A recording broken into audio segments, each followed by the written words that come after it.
ክረምትና በጋ ከህይወታችን ጋር በክርስትና ህይወታችን ምን እንደሚመስል ሊቃውንት አባቶቻችን በመጽሐፍ ያስቀመጡልንን እያነሳን እየመረመረን ቆይታ እናደርጋለን። ቅዱስ ያሬድም ምን ብሎ አስቀምጦልናል? በየዓመቱ ክረምት ይገባል፣ ክረምትን ያገባል ያመጣል፣ ደመናትንም ቃሉን ይሰማሉ ይላል። ድጓዘ ክረምት ላይ ማለት ነው። ዘመነ ክረምት ደግሞ ከሰኔ 26 እስከ መስከረም 25 ያለው ነው። ሊቁ ቅዱስ ያሬድ አንድን ዓመት በአራት ወቅቶች ከፍሎ እግዚአብሔርን ያመሰገነበትን ክረምት የወዲኛው ወይም የዚህ ዓለም ምሳሌ ሲሆን በጋ ደግሞ የወዳኛው ዓለም ምሳሌ ነው ብሎ አባቶቻችን ያስተምሩናል። እናንተ ይህንን የተዘራውን ፍሬ ታገኙና ተሰበስቡ ዘንድ በዚህ ጠሯችሁ፣ እነርሱ ደከሙ፣ እናንተ ደግሞ በድካማቸው ገባችሁ ብሎ ያስቀምጥልናል። እንግዲህ በዘመነ ክረምት ቅጠል እንጂ ፍሬ እንደሌለው ሁሉ በብሉይ ኪዳን የነበረውንም ጥላ ደግሞ አማናዊ ሆኖ በበጋ ፍሬ እንዳለ ሁሉ በአዲስ ኪዳንም ይህንን እናያለን ማለት ነው።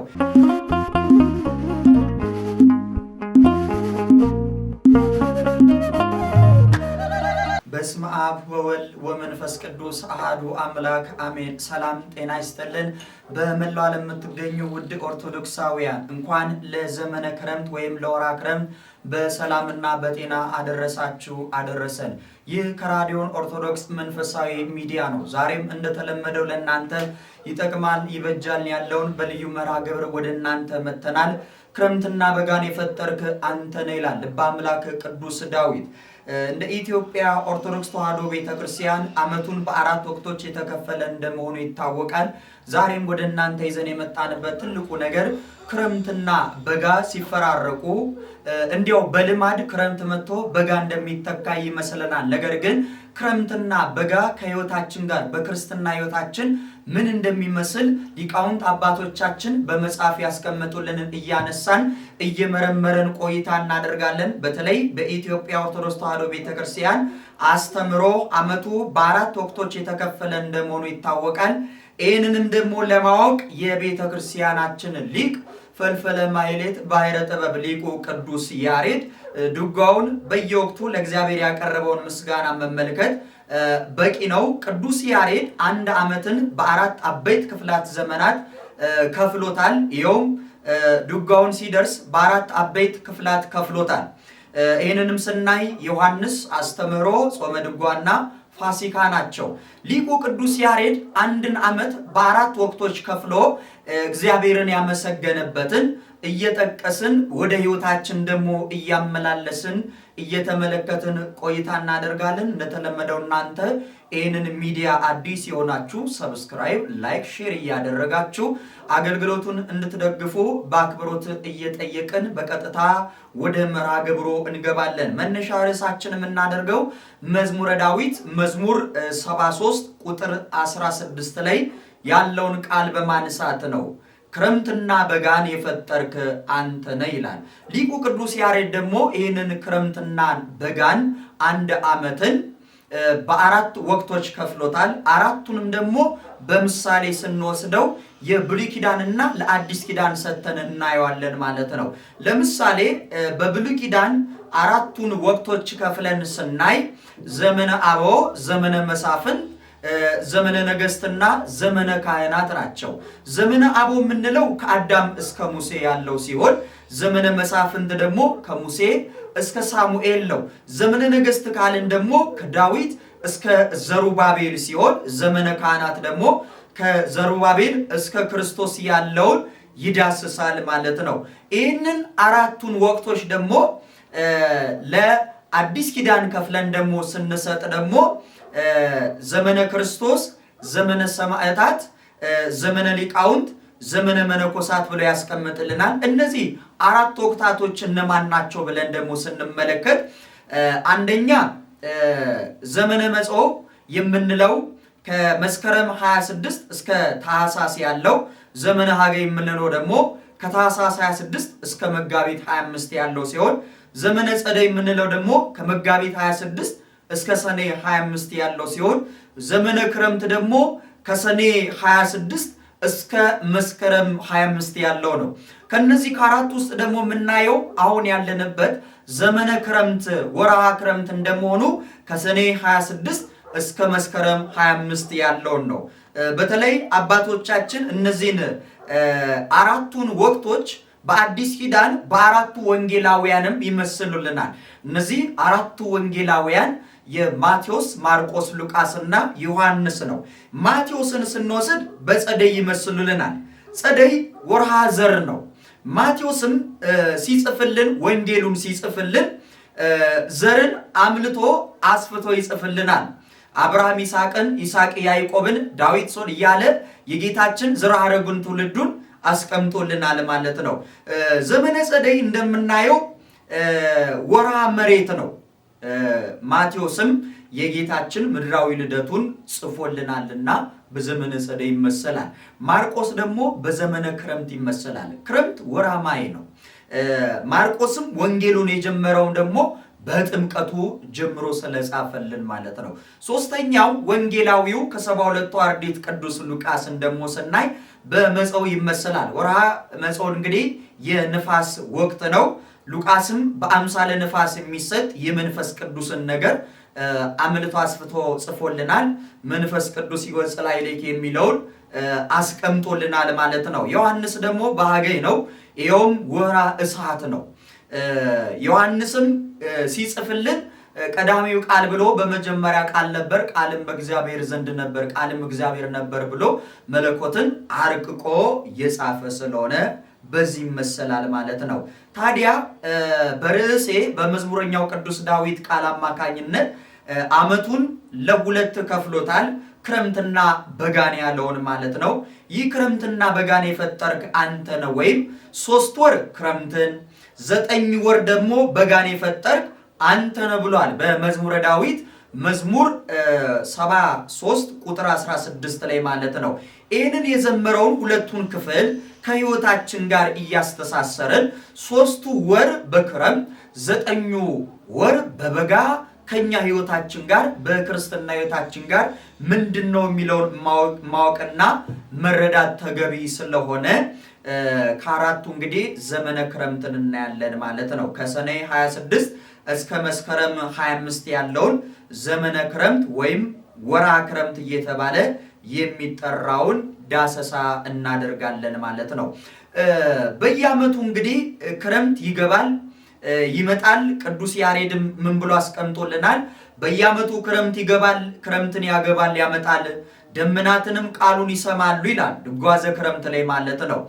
በየዓመቱ ሳያቋርጥ በቸርነቱ ክረምትን በማምጣት ዝናብን በማዝነብ ለእንስሳት ለአራዊት ሳሩ እንዲበቅልላቸው ዛፉ እንዲለመልምላቸው ያደርጋል። ሰዎችም ዘር እንዲዘሩ ተክልን እንዲተክሉ ለዓመቱ የሚያስፈልጋቸውን ነገር ሁሉ እንዲያከናውኑ እግዚአብሔር አምላክ ወቅቶችን እያፈራረቀ ይሰጣል ብሎ ቅዱስ ያሬድ በድጓው በዝማሬው እግዚአብሔርን አመስግኗል ማለት ነው። ክረምትና ምሳሌን እስቲ ዳሰሳ እናደርጋቸው። ክረምት እንደሚታወቀው የሥራው ወቅት ነው። ገበሬ ወደ ማሳው ወደ እርሻው ይሄዳል። እርሻው ይታረሳል። ሰኔና ሐምሌ ደግሞ ይዘራል።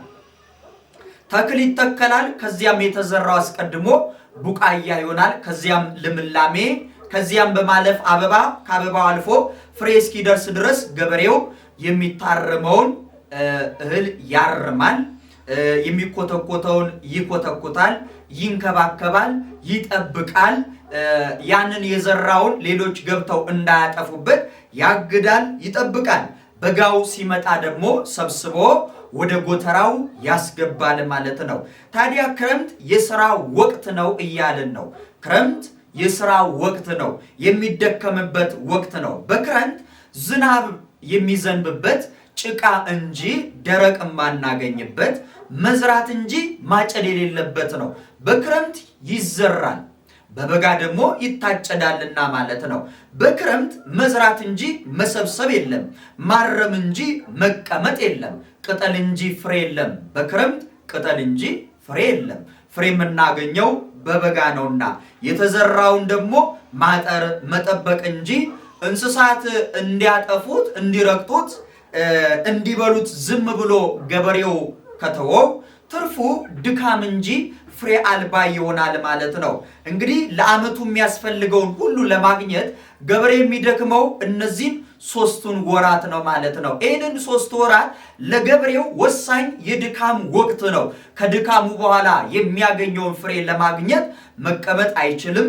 ይኮተኩታል፣ ይዘራል፣ ይደክማል፣ ይጠብቃል ማለት ነው።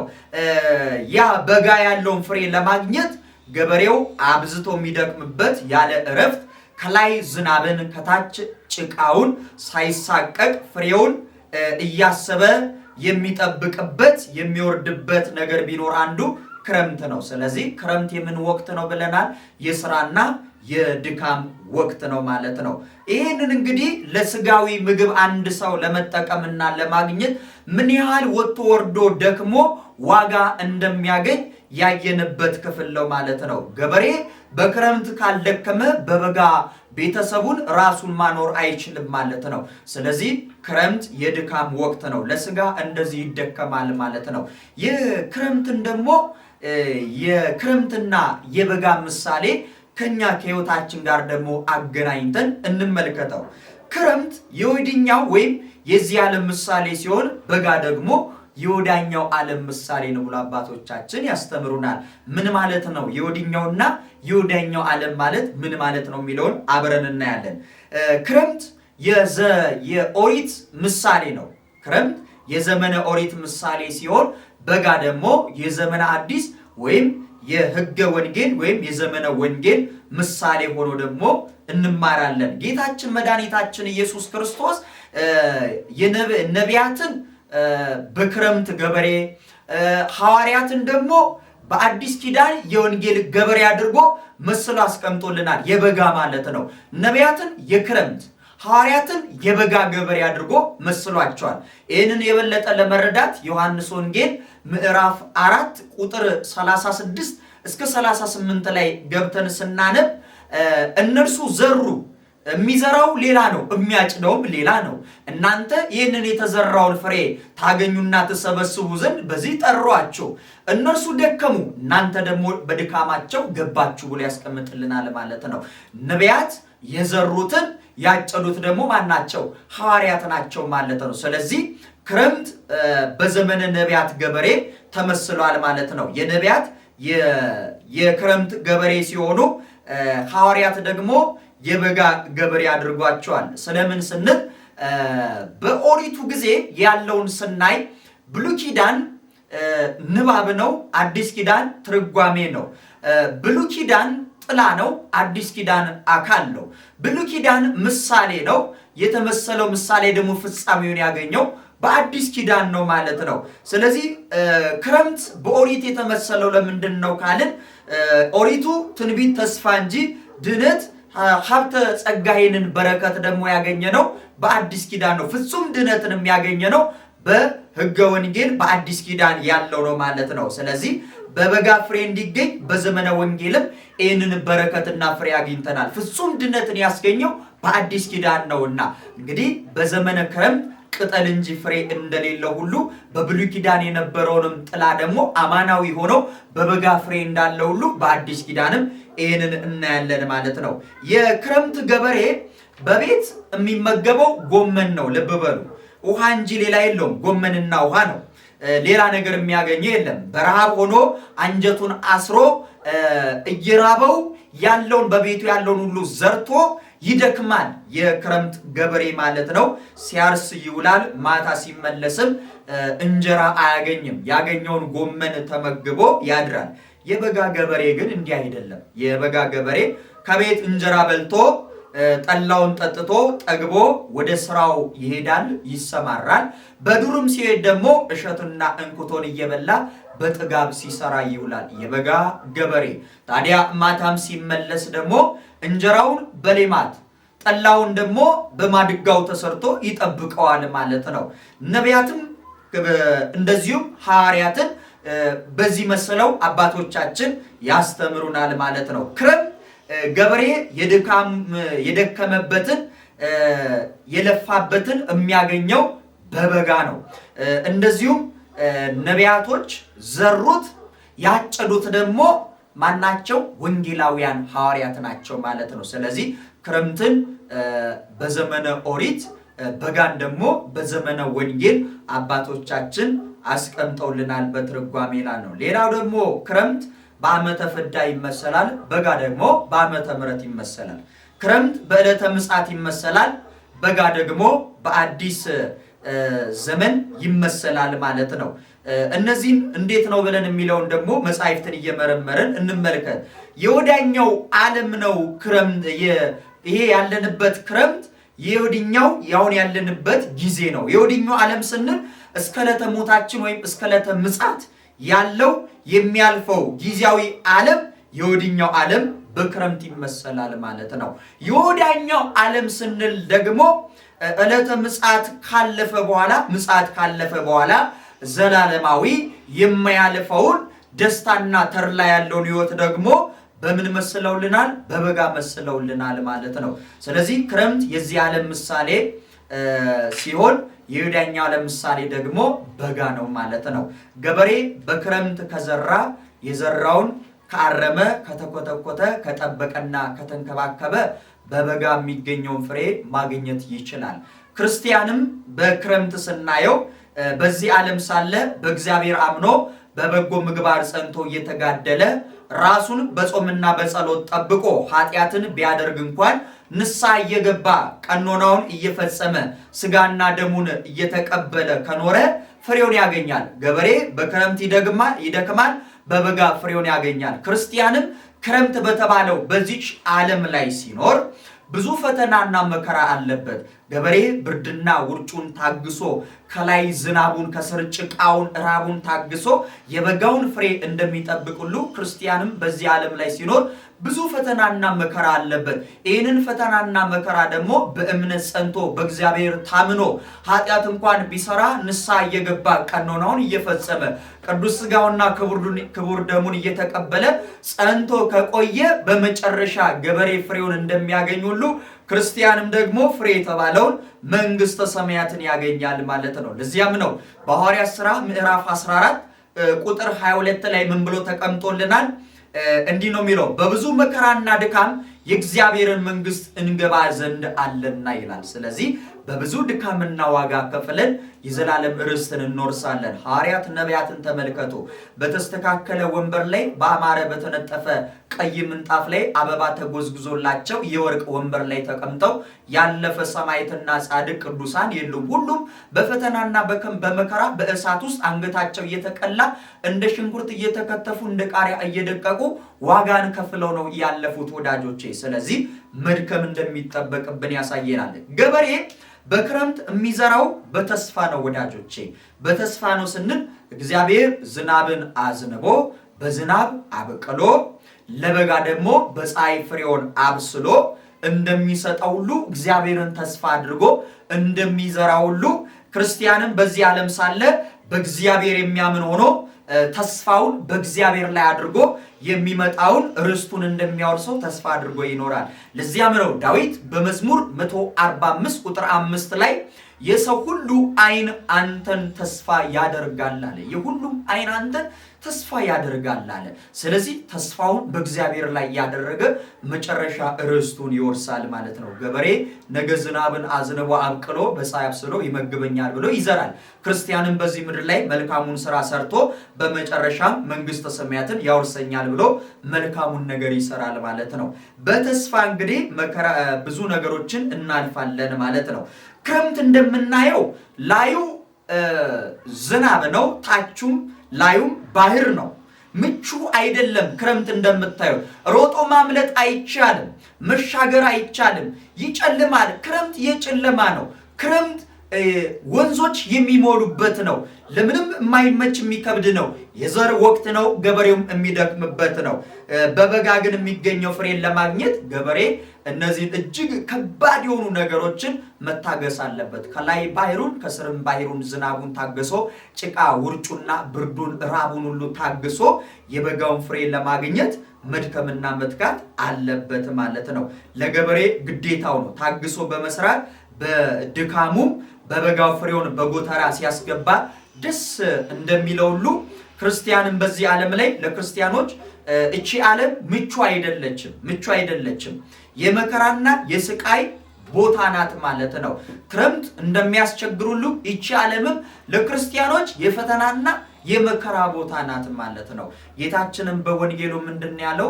ዓለም የሷ የሆነችውን ብቻ ለሷ የሆነውን ትመቻለች፣ እናንተ ከዓለም አይደላችሁምና የኔ ናችሁና ብዙ መከራ አለባችሁ በዓለም ሳላችሁ ብሎናል። ስለዚህ በክርስትናው ስንጓዝ ክረምት እንደማይመች ሁሉ ክርስትና ህይወትም በዚህ ምድር ላይ ስንኖር እቺ ክረምት በተመሰለችው ዓለም ላይ ስንኖር ብዙ ፈተና አለብን። ምቹ አይደለችም። መከራ፣ ስቃይ፣ ሞትና እንግልት፣ መገፋት፣ መሰደድ፣ መታረድ ይደርስብናል። በምን? በእምነታችን በክርስትና ህይወታችን ማለት ነው። እርሱም በማመናችን ይህንን ሁሉ ግን ታግሶ ግን ገበሬው በክረምት ደክሞ ፍሬውን ወደ ቤቱ ሲያስገባ ደስ እንደሚለው ሁሉ ክርስቲያንም በዚህ ምድር ላይ ታግሶ መልካሙን ስራ ሰርቶ ካለፈ ደስ የሚያሰኘውን ርስቱን ያወርሰዋል ማለት ነው። በምድር ይህን ስላያችሁ ደስ አይበላችሁ በሰማይ ስማችሁ ተጽፏልና ብሎ ጌታችን ለሐዋርያቱ እንደነገረው ሊቁ ቅዱስ ኤፍሬምም እመቤታችን ድንግል ማርያምን ባመሰገነበት ውዳሴ ማርያም ዘሐሙስ ላይ ሰማዕታት የዚችን ዓለም ጣዕም በእውነት ናቁ፣ ስለ እግዚአብሔር ደማቸውን አፈሰሱ፣ ስለ መንግስተ ሰማያትም መራራ ሞትን ታገሱ ብሎ እንደተናገረው ማለት ነው። ስለዚህ ይህችን ዓለም በክረምት ይመስሏታል ማለት ነው። በክረምት ዝናብና ጭቃ እንጂ ደረቅ እንደማይገኝ ሁሉ በዚህ ዓለም ላይ ለክርስቲያኖች መከራ እንጂ ደስታና ተድላ የለውም ማለት ነው። ይህንን አስቦ ጸንቶ መኖር እንደሚያስፈልግ ይነግረናል። በክረምት መዝራት እንጂ ማጨድና መሰብሰብ እንደሌለ ሁሉ በዚህ ዓለም ላይ ለክርስቲያኖች አምኖ በበጎ ምግባር የሚሰሩበት እንጂ ደስታን የሚሰበስቡበት እንዳልሆነ ደግሞ ይነግረናል ማለት ነው። ለዚህም ነው በክረምት የዘራ በበጋ እንዲሰበስብ ክርስቲያንም በዚህ ዓለም ላይ አምኖ በሰሩ ስራ መንግስተ ሰማያትን ይወርሳል ማለት ነው። ዳዊት በመዝሙር 125 ቁጥር 25 ላይ ምንድነው የሚለው? በእንባ የሚዘሩ በደስታ ይሰበስባሉ ያጭዳሉ ይላል። ስለዚህ ክርስትና ህይወት በዚህ ምድር ላይ በእንባ የዘራናቸው በሰማይ ዋጋ እናገኛለን። ሐዋርያው ቅዱስ ጳውሎስም ለገላትያ መልእክት በጻፈው ምዕራፍ 6 ቁጥር 7 ላይ እንዲህ ይላል፣ ተው እግዚአብሔር አይዘበትበትም፣ ማንም የዘራን ያንኑ ያጭዳል ይላል። ስለዚህ የዘራነው እየበቀለ ይከተለናል ማለት ነው። ስለዚህ በመልካም ስራ ሰርተን እንድንኖር በቸርነቱ ይርዳን። በክረምት ማረም እንጂ መቀመጥ እንደሌለው ሁሉ በዚህ ዓለምም ለክርስቲያኖች ኃጢአት ሰርቶ ዝም ብሎ መቀመጥ የለም ይላል። ገበሬ ዘርቶ ብቻ ወደ ቤቱ አይገባም። ምክንያቱም ዘሩ ፍሬያማ እንዲሆንለት ይኮተኩተዋል። አረሙን እንዳያድግ የሚያንቀውን ሁሉ ያስወግድለታል፣ ይንከባከበዋል ማለት ነው። ክርስቲያንም ክረምት በተመሰለችው ዓለም ላይ ሲኖር ዝም ብሎ መቀመጥ የለበትም።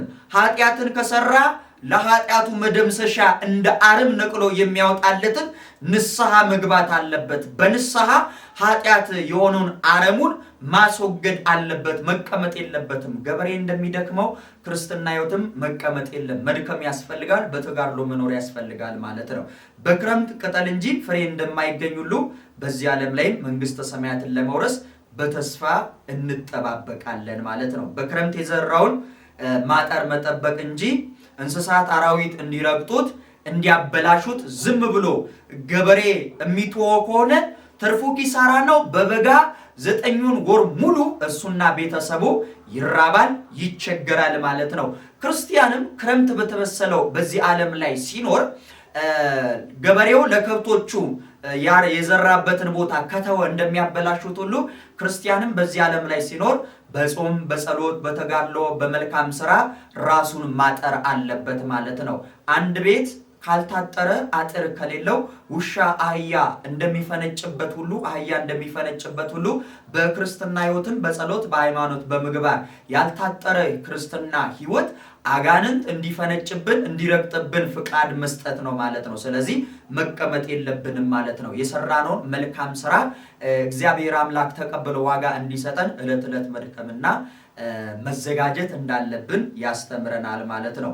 በክረምት ድካም እንጂ እረፍት እንደሌለ ሁሉ በዚህ ዓለም ላይ በወዳኛው ዓለም የሚገኘውን ክብር መንግስተ ሰማያትን እያሰቡ በብዙ ድካም መኖር እንዳለብን ያሳየናል። ለጽድቅ ስራ መውጣት መውረድ እንጂ ያለ በጎ ስራ መቀመጥ እንደሚያስወቅስ ይነግረናል። ይህም ለማየት ጌታችን በማቴዎስ ወንጌል ምዕራፍ 25 ቁጥር 1 ጀምራችሁ ስትመለከቱ ቁጥር 13 ላይ ጀምራችሁ ስታዩ ለሶስት ሰዎች ለአንዱ 5 ለአንዱ 2 ለአንዱ 1 ሰጥቶት ሄደ።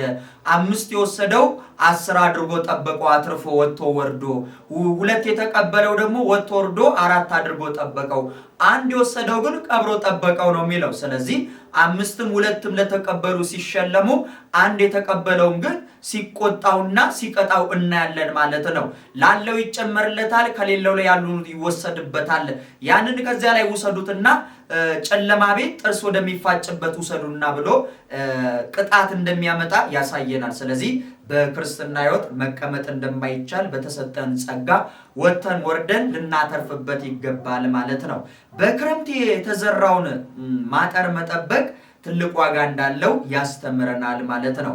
በጠቅላላ እንግዲህ ክረምት ለዓመቱ የሚያስፈልገውን ሁሉ ለማግኘት ገበሬ አብዝቶ የሚደክምበት ያለ እረፍት ከላይ ዝናብን ከታች ጭቃውን ሳይሳቀቅ ፍሬውን ለማግኘት እንደሚደክም ሁሉ ይህ ዓለምም ጣዕመ መንግሥተ ሰማያትን መሪረ ገሃነመ እሳትን እያሰቡ ከአጋንንት የሚቀርቡንን ፈተና ሁሉ በእግዚአብሔር ኃይል ድል እያደረግን የምናልፍበት ነው ማለት ነው። ጠቅለል ስናደርገው ትምህርቱን ክረምት አጭር ጊዜ ናት፣ ወይም 3 ወር እንደሆነ እናውቃለን።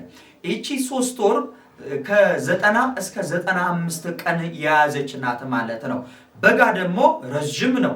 ይሄውም በጋ ስንል 9 ወር እንደሆነ ሁሉ የወዳኛው ዓለም ረጅም ነው ማለት ነው። ይሄ ማለት አያልፍም። ያ የማታልፈው ርስቱን ተድላ ደስታ ያለባትን መንግስቱን ለመውረስ እቺ አጭር የተሰኘቿን የክረምቷን ወራት ወይም እቺን ዓለም በትጋት ማለፍ እንዳለብን ይነግረናል። ለምን ካላችሁ እቺን አጭሯን ክረምት የተጋ ገበሬ የደከመ ገበሬ አስራቱን አውጥቶ ግብር ገብሮ የተለያዩ ማህበራዊ ወጪዎችን ሸፍኖ ቤተሰቡን ሳያስርብ ሳያስጠማ ዓመቱን ሙሉ እንደሚከረም ሁሉ በዚህ ዓለም መከራውን ሳንሳቀቅ ሃይማኖታችንን ጠብቀን ምግባር አጽንተን የኖርን እንደሆነ በወዳኛው ዓለም መንግስተ ሰማያትን ያወርሰናል ማለት ነው። ለጢሞቴዎስ ለመንፈስ ልጁ ቅዱስ ጳውሎስ ምንድን ያለው? ሃይማኖቴን ጠብቄያለሁ፣ ተጋድሎዬንም ተጋድያለሁ፣ ሩጫዬንም ጨርሻለሁ፣ አሁን ወደ ክርስቶስ ለመሄድ እናፍቃለሁ፣ የሕይወት አክሊልንም ይጠብቀኛል፣ የጽድቅ አክሊል ይጠብቀኛል ብሏል ማለት ነው። ስለዚህ በክርስትና ሕይወት ጅማሬ ብቻ ሳይሆን ፍጻሜው ሲያምር ነው መልካም ነውና የሁላችንን መጨረሻ እግዚአብሔር ያሳምርልን። ገበሬው ጅማሬው መልካም ከሆነ መጨረሻው ለፍሬ ይሆናል። ክርስትና ሕይወትም እንደዛ ነውና ብዙዎች ጀምረዋል፣ መጨረስ አልቻሉም። ማረም፣ መንከባከብ፣ መጠበቅ አልቻሉምና ትላንት ብዙ ቦታ ላይ የጠበቅናቸው ዛሬ ሌላ ቦታ ነውና ስለዚህ ዓለምን ፈርቶ ጥቅምን ወዶ ማየተው ከመበጠስ እግዚአብሔር ይሰውረን። ክረምት ብዙ ትምህርት የምንማርበት በስጋም በነፍስም የሚጠቅመንን ሁሉ የምናገኝበት አጭር ዘመን ነው። ይኸውም 90 ቀን ነው ብያቸዋለሁ። ከ90 እስከ 95 ቀን ያለው ነው። የሰው ዕድሜም ዳዊት ምን ብሏል? የሰው ልጅ እዚህ ምድር ላይ ቢኖር አለ 70-80 ነው፣ ቢበዛ የሕማምና የመከራ ነው ብሏል። ስለዚህ እቺን ዓመት ክረምት በተመሰለችው ዓመታችን ዕድሜያችን ላይ መልካም ስራ መስራት እንዳለብን ያሳየናል። በአጭሩ ክረምት በመንፈሳዊ ትርጉም ሲታይ የፈጣሪ ቸርነት የሚታሰብበት የሚፈስበት ሰው በንስሐ ታድሶ ለበጎ ፍሬ የሚዘጋጅበትና ከመከራ ከስቃይ የሚወጣበት ታላቅ ክብር የሚያገኝበት እንደሆነ እንማራለን ማለት ነው። እንግዲህ ባጭሩ ዘመነ ክረምት ይህንን ይመስላል ማለት ነው። እግዚአብሔር ቢፈቅድና ቢወድ ደግሞ በክፍል 2 ላይ ጌታችን በማቴዎስ ወንጌል ምዕራፍ 13 ላይ አንድ ዘር 4 ቦታ የወደቀውን ምሳሌ ያደረገውን እነሆ ዘሪው ዘርን ሊዘራ ወጣ በሚለው ደግሞ እግዚአብሔር ቢፈቅድ ደግሞ እስቲ እነዚህ ዘሮች አሁን በምድር ላይ ያለውን ክረምትና በጋን አፈራርቀን ያየ ነው። አሁን ደግሞ የልባችን ማሳ ላይ ቃሉ ቢዘራ ያፈራው የትኛው ልብ ነው? በ4 በኩል የተዘራው አለ። የትኛው ማሳንን የትኛው እርሻንን ቃሉ ተዘርቶብን የበቀልን ወይስ ያልበቀለብን የሚለውን ደግሞ በክፍል 2 ደግሞ አብረን ተመልሰን የምንገናኝ ይሆናል። በዚህ ትምህርት ብዙ ነገር እንደጨበጣችሁ ተስፋ አደርጋለሁ። እናንተም እስከመጨረሻው ሰምታችሁ አስተያየት በኮሜንት ሴክሽን ላይ ያስቀመጣችሁ እንድታበረታቱ እንድታግዙን በአክብሮት እንጋብዛለን። ያስተማረን የመከረን አምላካችን እግዚአብሔር ስሙ የተመሰገነ ይሁን። ክረምትና በጋን የምታፈራርቅ ብሎ ዳዊት ክረምትና በጋን የፈጠርክ አንተ ነህ በሚል ተማምረናል። በሌላው ዳግም እንገናኛለን። ወስብሐት ለእግዚአብሔር። ይቆየን።